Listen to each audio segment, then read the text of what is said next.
Right. So we'll discuss the amendments now, which are applicable for the upcoming November attempt. So it's a amendments applicable for November 23 attempt. Okay, so some of the amendments are already repeated in the previous attempt. So this is a cumulative amendments for the past couple of attempts. Whatever the amendments are there, we are just cumulating. Okay, right. So first amendment is, look at this. This amendment is related to small company definition. Earlier, small company has a paid up share capital of 2 crores and turnover of 20 crores. Now that is limited to 4 crores and 40 crores. So paid up share capital now is 4 crores and turnover is 40 crores. So as of now, for a small company, paid up share capital is 4 crores and turnover is 40 crores. Okay, so small company definition.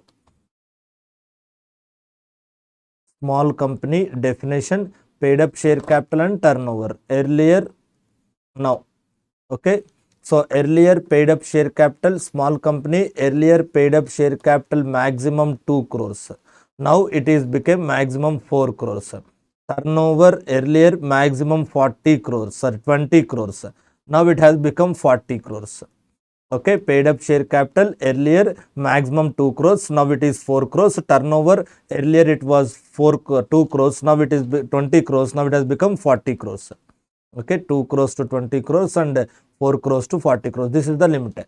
Paid up share capital 2 crores. So at present, small company paid up share capital is maximum 4 crores and turnover is maximum 40 crores. That is the amendment. Next amendment is related to rectification of name. So earlier infringement of trademark rectification is 6 months. Now infringement of trademark rectification is 3 months. Okay, so infringement of trademark,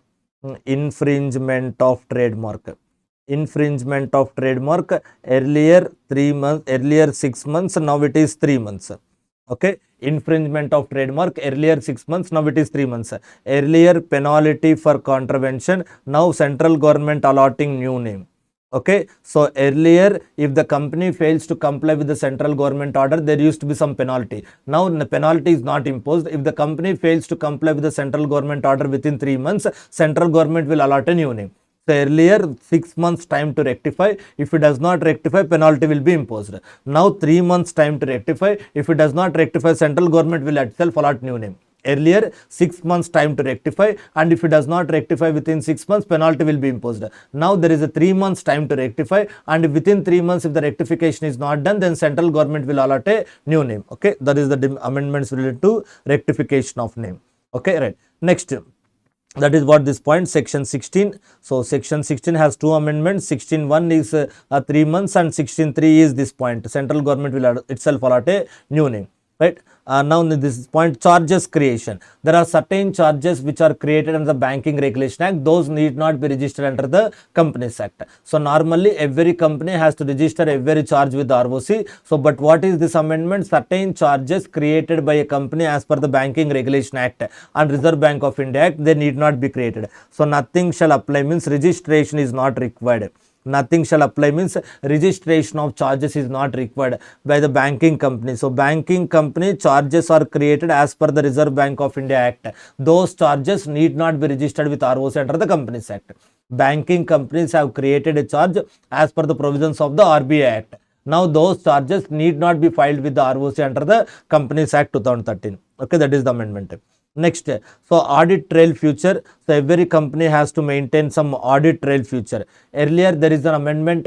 Earlier audit trail future has to be inserted in every accounting software from 1st April 22. Now from 1st April 23, extension of time for adopting audit trail software in every accounting software. Audit trail future in every accounting software. Earlier they said from 1st April 2020 have to mandate. Now they are saying from 1st April 2023 every accounting software used by the entity must have an audit trail feature, and that audit trail feature must be enabled, must not be disabled. Okay, right.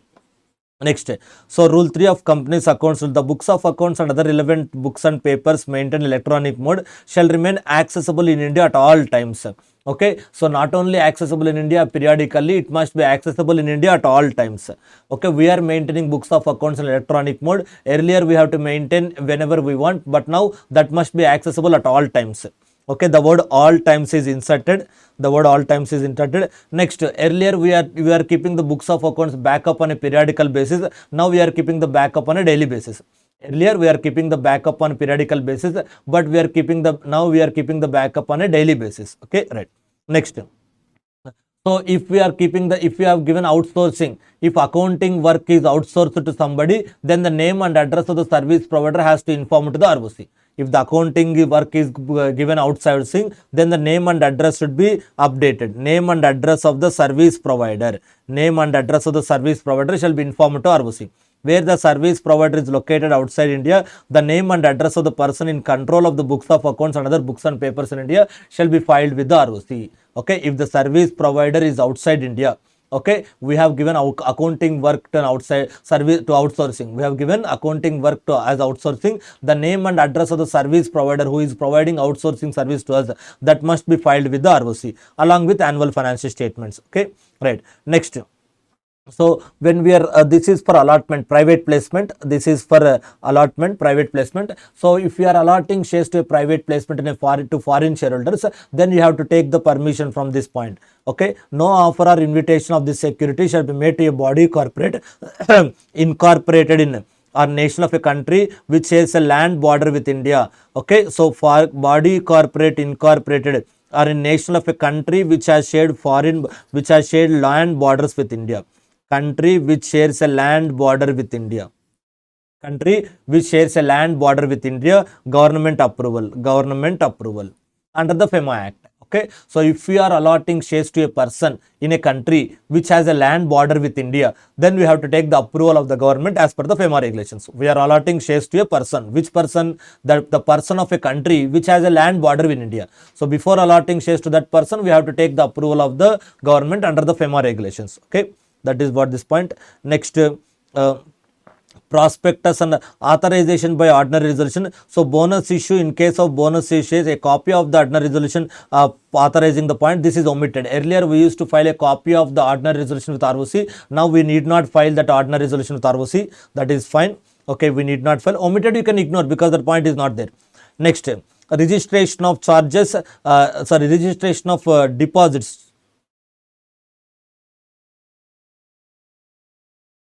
DPT3 acceptance of deposits rules, and then registration of charges rules. Maybe this is acceptance of deposits rules. This may be confusing, you be careful.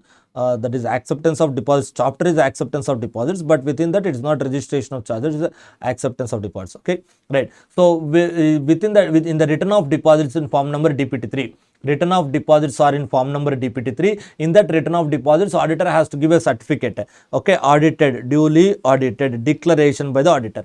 All the particulars given in the return on deposits must be audited, and auditor has to give a certificate that yes, I have audited those particulars given in the DPT3. Okay, every particular given in the DPT3 form. The DPT3 form is for what? Return of deposits. Okay, DPT3 form must contain the financial information which is audited. Therefore, auditor has to give a declaration that yes, whatever the financial figures given in this return of deposits, I have audited and verified that is correct. Okay, right. Next, registration of charges.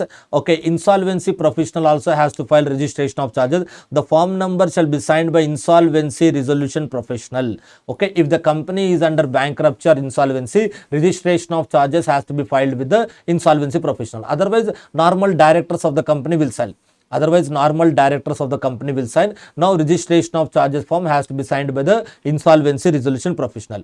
Registration of charges has to be filed by the insolvency resolution professional. Okay, and these are the, this is wrong. This is management and administration rules. Companies management and administration rules, not registration of charges rules. Companies management and administration rules. So as per the companies management and administration rules, we have to maintain certain registers, and those registers are available for public inspection also. Now these are the information which should not be given to the public for inspection. These are the information which should not be given to the public for inspection. Okay, address, email ID, unique identification number, PAN number, etc. So this shall not be made available for inspection. Okay, so we can give register of members for inspection, but this information is not available. These are personal information. That personal information of one shareholder will not be given to any general public or will not be given to any other member. Okay, personal information of one shareholder will not be given to general public and will not be given to other members also. Okay, next, declaration of dividend. Okay, so all shares and benefits arising out of shares which has not been claimed shall be transferred to IEPF. All shares and dividend which has not been claimed for a period of 7 years which shall transferred to IEPF. Okay, a result of benefits arising out of such shares. Benefit, not only the shares to be transferred to IEPF, and any benefits arising out of that share should also be transferred to IEPF. Not only the shares but also benefit arising out of the shares transfer should also be transferred to IEPF. And this is accounts of companies rules. Okay, so it is a clarification that these are the funds spent for these activities. Okay, so these are medical equipments.